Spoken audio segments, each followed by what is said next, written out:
आज है मेरे मौला के बाबे का जनाजा, मेरे 11वें शहनशाह का जनाजा। मेरा जवान 28 साल का मौला।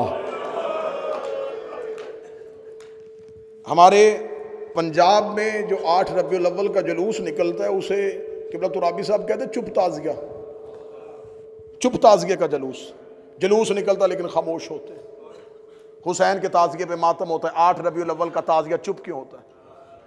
सिर्फ वजह पढ़ूंगा और तेरी आंखें भीग जाएंगी। सामरा का घर था, इमाम को जहर मिलने के बाद शहीद कर दिया गया था। उस घर के अंदर एक मर्द था, 2 खवातीन थी, एक 12वें की मां थी और एक 12वें की फुफ्फी थी। दरवाजे पे फौजी खड़े हुए थे और उन फौजियों को हुक्म था कि इस घर के अंदर से अगर किसी मर्द की आवाज आए तो घर का दरवाजा तोड़ के अंदर दाखिल हो जाना। बाबे का जनाजा पड़ा हुआ और 12वां चुप खड़ा था।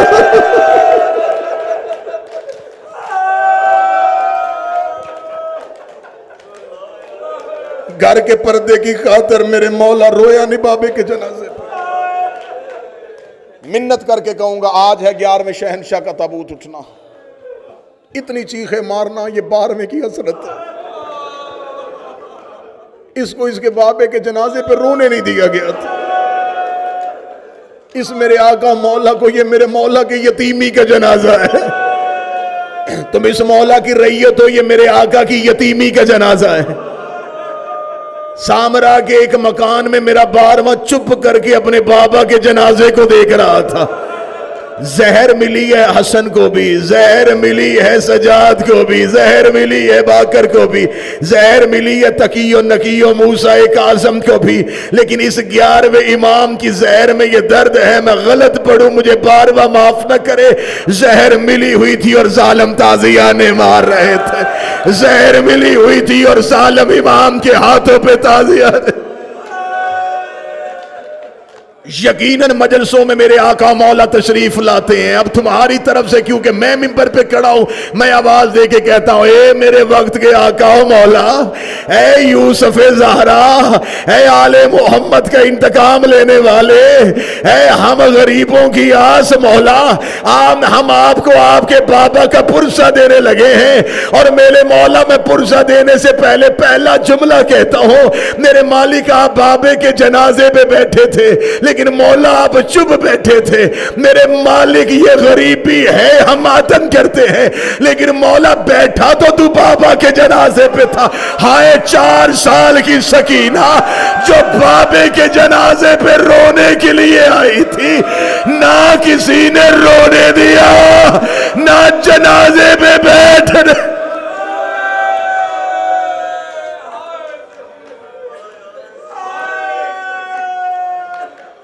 जहर मिल गई सामरा में मेरे 11वें शहनशाह को। मेरे मौला के बड़े साहबजादे, इनके भाइयों में से एक भाई सैयद मोहम्मद, आज भी बलद में इसे सानी अब्बास कहते हैं। ये मेरे मौला का भाई है। एक मेरे मालिक का भाई है जाफर ज़की।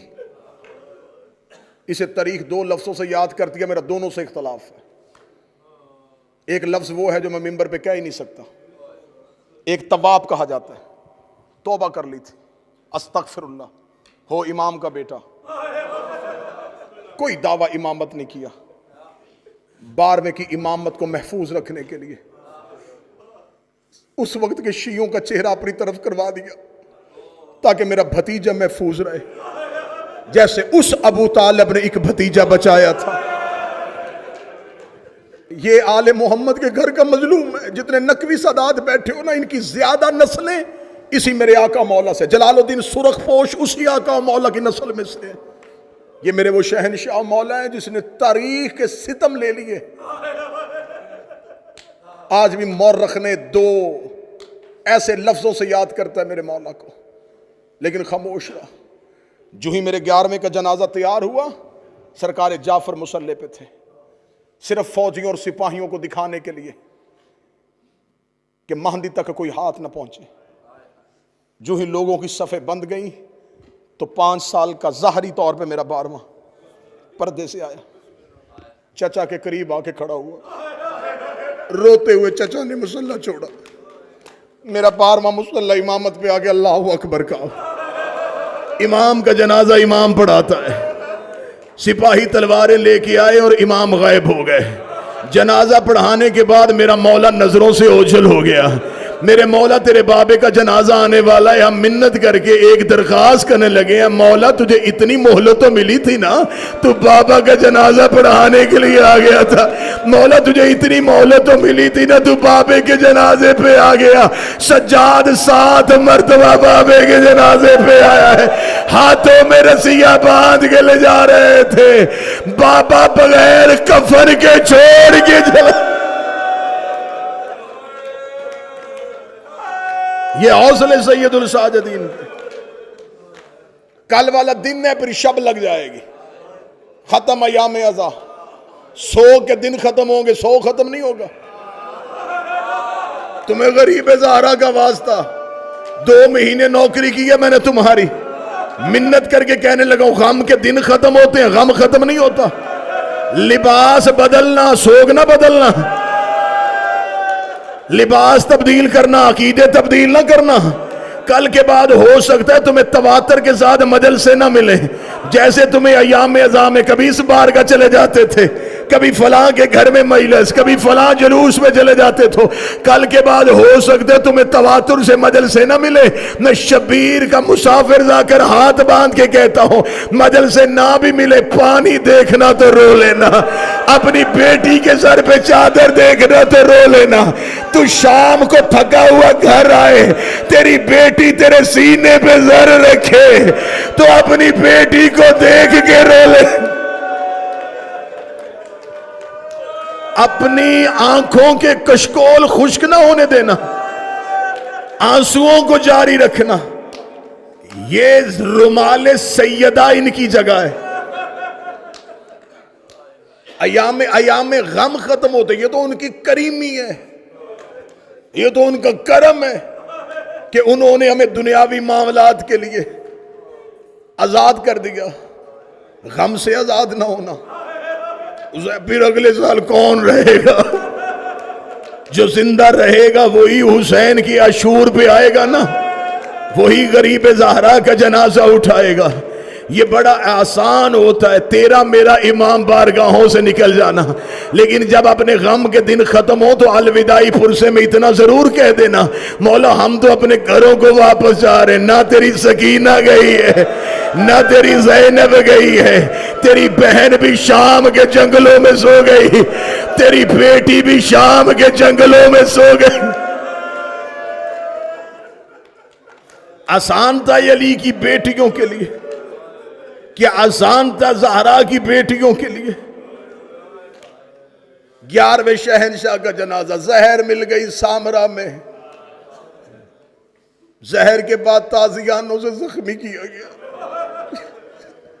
खामोश जनाजा घर में पड़ा था। मेरा 12वां सिसकियां खामोश लेकर रोता रहा।